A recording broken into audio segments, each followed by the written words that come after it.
நாங்கள் சொல்கிறோம் எங்களுக்கு வலிக்காதீங்க, எங்களை பிடிச்சி எங்களால் முடியலன்னு மார் மேலே கை வச்சு பின்னாடி தள்ளி ஆம்பளை போலீஸ் பஸ்ஸுக்கு கீழே தள்ளி மிதிச்சு எவ்வளோ அவங்களால முடியுமோ அவ்வளோ நாசம் பண்ண.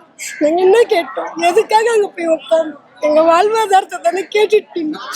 அவ்வளோ இதுவான சொன்னா எனக்கு பேக் பெயின் இருக்கு, என்ன தள்ளாதீங்க, நான் போய் ஏறுறேன் பஸ்ஸில், நானே போகிறேன்னா ஏய் நீ என்னடி போகிறது, இங்கடி போவேன், நீ எங்கடி போவேன், இப்படி பிடிச்சி தள்ளி தள்ளி பஸ் படிக்கட்டில் விழுந்த அன்னைக்கு நான் என் கூட வேலை செய்கிற இன்னொரு பொண்ணு அவள் கையை அறுத்துக்கின்னு பாருங்க. ஜிஹெச்ல அவளுக்கு ட்ரீட்மெண்ட்டை சீக்கிரமா பண்ணல, அவ அழுவுறா, என் கை வலிக்குது, என் கை வலிக்குதுன்னு அழுவுறா. ஏன் கையை எடுத்துக்கிட்டாங்க? போலீஸ் பிடிச்சி இழுத்ததுல, போலீஸ் பிடிச்சி இழுத்து உள்ள நாங்க ஏறோன்ற எங்களை ஏன் பஸ்ல கிழிச்சிருச்சா? ஆமா, பஸ்ல போலீஸ்காரங்க கையை இழுத்துதான் கிழிச்சுது, மத்தபடி தானா போய் கிளியில, அவளா எங்கேயும் போய் முட்டிக்கல. அவ சொல்லிக்கிட்டு இருக்கிற என்னால முடியல, எனக்கு வலி தாங்கல, எனக்கு எதுனா பண்ணுங்க, கடகன்னு வெண்பிளான குத்தி அவளுக்கு ட்ரிப்ஸை போட்டு விடுறாங்க, கைக்கு கட்டுக்கட்டல கடகடன்னு வெண்பானை போட்டு அவளுக்கு ட்ரிப்ஸ் ஏற்றிக்கிட்டு இருக்கிறாங்க.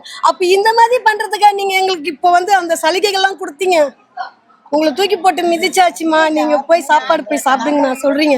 எங்களுக்கு வேண்டாம் இந்த சலுகைகளை, எங்கள் வேலை எங்களுக்கு குத்துருங்க.